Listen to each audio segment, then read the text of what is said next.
하유정 충북도의원이 항소심에서도 당선 무효형을 선고받았습니다. 지난달 임기중 전 의원이 낙마했고 다음 주에는 박병진 의원의 최종 판결이 다가왔습니다. 이시종 지사가 이해찬 민주당 대표를 만나 충북선 고속화와 오송 연결선에 내년 정부 예산 포함을 요청했습니다. 패러글라이딩 관광객들이 몰리는 단양에서 최근 사고가 잇따르고 있습니다. 청주를 연고로 한 프로축구단 창단이 4번째 도전에 나섰습니다. 여러분 안녕하십니까? 계속해서 충북 지역 뉴스입니다. 충북도의회 의원들의 지위가 줄줄이 위태롭습니다. 선거법 위반으로 1심에서 당선 무효형을 선고받은 하유정 충북도 의원도 항소심에서 같은 판단을 받고 대법원 판단만 기다리게 됐습니다. 심충만 기자입니다. 공직선거법 위반으로 1심에서 당선 무효형을 선고받은 하유정 충북도의원이 굳은 표정으로 항소심 법정을 빠져나갑니다.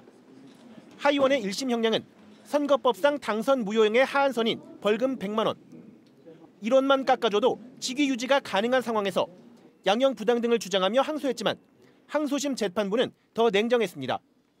대전고법 청주재판부 제1형사부는 불법 사전선거운동으로 당선 무효형을 선고받은 하 의원의 항소를 기각했습니다. 특히 김성수 재판장은 지난해 지방선거를 앞두고 산악회 버스 안에서 녹취된 하 의원의 발언은 불법 사전선거운동이 분명하다며 유죄 판단을 재확인하고 1심과 달리 항소심에선 반성하지 않는 등 오히려 양형에 불리한 정황만 생겼다며 이같이 선고했습니다. 억울한 부분이 좀 많이 있지만 어쩌겠습니까? 재판부가 결과에 제가 받아들여야 될 것 같습니다. 해야겠죠? 네. 지난달 24일 임기중 전 도의원이 대법원 확정 판결로 11대 의회 들어 처음 낙마한 데 이어 대법원은 오는 29일 뇌물죄로 직위상실형을 선고받은 박병진 충북도의원에 대해 최종 판결을 내릴 예정입니다. MBC 뉴스 심충만입니다. 내년도 정부 예산을 더 확보하기 위해 지자체마다 경쟁이 치열합니다. 이시종 충북지사를 비롯한 광역단체장들이 정부와 예산 협의 중인 민주당 지도부를 만났는데요. 지역의 현안들이 쏟아진 가운데 충북의 요구가 얼마나 반영될 수 있을지 관심을 모으고 있습니다. 정재영 기자입니다. 더불어민주당 소속 광역단체장 12명과 이해찬 대표 등 당 지도부가 만난 자리. 이시종 충북지사는 예타 면제 이후 진행이 더딘 충북선 고속화를 꺼내들었습니다.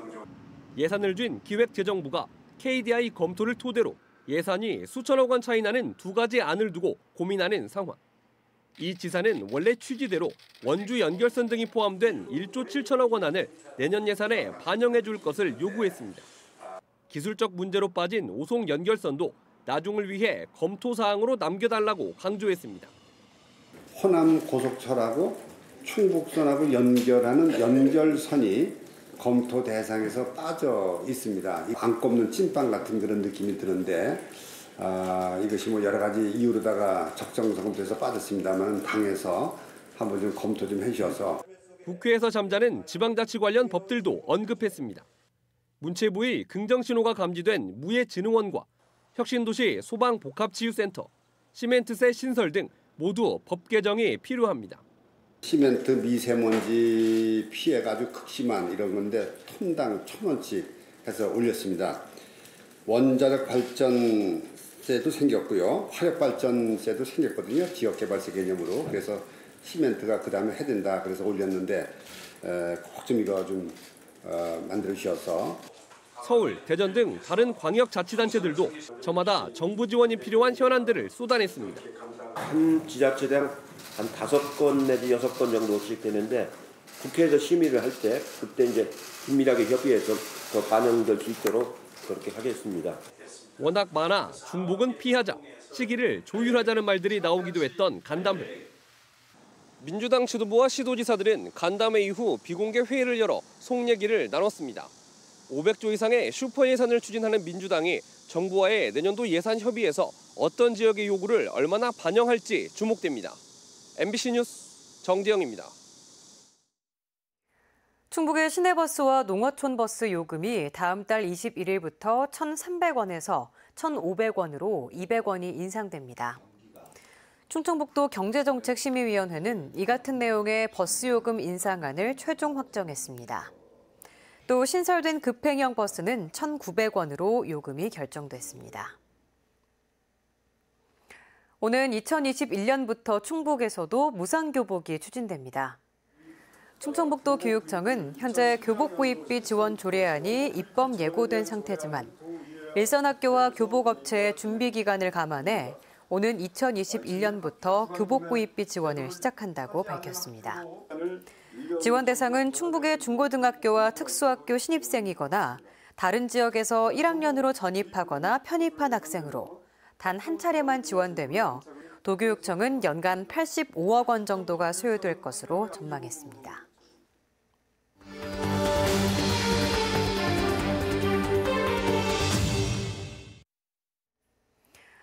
패러글라이딩 관광객이 몰리는 단양에서 최근 사고가 잇따르고 있습니다. 편법으로 사용하던 착륙장을 쓸 수 없게 되면서 안전이 위협받고 있는 건데요. 별다른 대책 없이 영업은 계속되고 있습니다. 이지영 기자가 현장 취재했습니다. 지상 5m 높이 22,000V 고압 전선에 낙하산이 대롱대롱 매달려 있습니다. 잠시 뒤 119 구조대가 굴절차까지 동원해 낙하산에서 조종사와 체험객을 내립니다. 패러글라이딩 중 난기류를 만나 비상 착륙을 시도했는데 업체 측은 최근 착륙장 위치가 바뀌어 사고가 난 것이라고 주장합니다. 기존의 착륙장에 들어가면 아무 문제가 안 생기는데 마을 쪽에 가까운 데 들어가다 보니까 조금 무리가 생긴 거죠.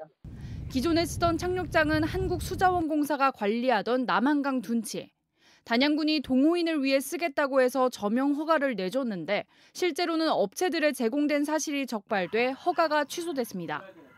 일부 업체가 급한 대로 다른 착륙장을 마련했지만 안전이 문제입니다. 기존 착륙장보다 크기가 작고 민가에 가까워진 데다가 나무까지 우거져 있기 때문입니다. 사고 다음 날 현장을 찾아가 봤습니다. 주택과 전선 위를 넘나드는 아슬아슬한 비행이 계속되고 있습니다. 여름 휴가철 마지막 성수기여서 영업을 중단할 수 없다는 게 업체들의 설명입니다. 대책도 없는데 이거 어떻게 되는 거야? 이래서 사람 뒤져봐야 되지 않은 거야. 그 사건이 한번 나오게 돼 있었군요. 업체들은 기존에 사용하던 착륙장을 쓰게 해달라고 요청하고 있지만 수자원공사는 법에 따라 불가능하다는 입장. 패러글라이딩을 대표 관광 상품으로 홍보하고 있는 단양군은 아무런 대책이 없습니다. 사유지를 사기에는 예산이 부족하니 업체가 스스로 착륙장을 구하라는 것입니다. 알아보시고 해야지 그거를 어디 군이 다 그게 할 수 있는 건 아니고요. 돈을 많이 줘서 살 수는 없는 거고. 단양에서는 이달 들어서만 2건의 사고가 나 조종사가 크게 다치기도 했습니다. 전국적으로 지난 3년 동안 신고 접수된 패러글라이딩 사고만 28건. 하지만 사고가 나도 관련법에는 패러글라이딩 착륙장과 관련된 규정이 없어 대책을 마련할 곳도 영업을 규제할 곳도 없습니다. 이 착륙장 설치 기준이나 이런 게 있으면 이런 기준에 맞춰야 된다라고 할 수가 있는데 이런 요건이 없는데 왜 제재를 하냐 이렇게 하면 저희도 사실은 좀. 제대로 된 착륙장도 법 규정도 없이 아슬아슬한 비행이 계속되고 있습니다. MBC 뉴스 이지연입니다. 청주를 연고로 프로축구단을 창단하려다 세 차례 고배를 마셨던 청주FC가 다시 도전에 나섰습니다. 시민 공감대 형성과 연간 50억 원에 이르는 예산 확보가 관건입니다. 조미애 기자입니다. 지난해 말 청주 직지FC와 청주 시티FC가 통합한 청주FC. 다시 충북연고 프로축구단 창단에 나섰습니다. 지난 2016년 이후 네 번째 도전입니다.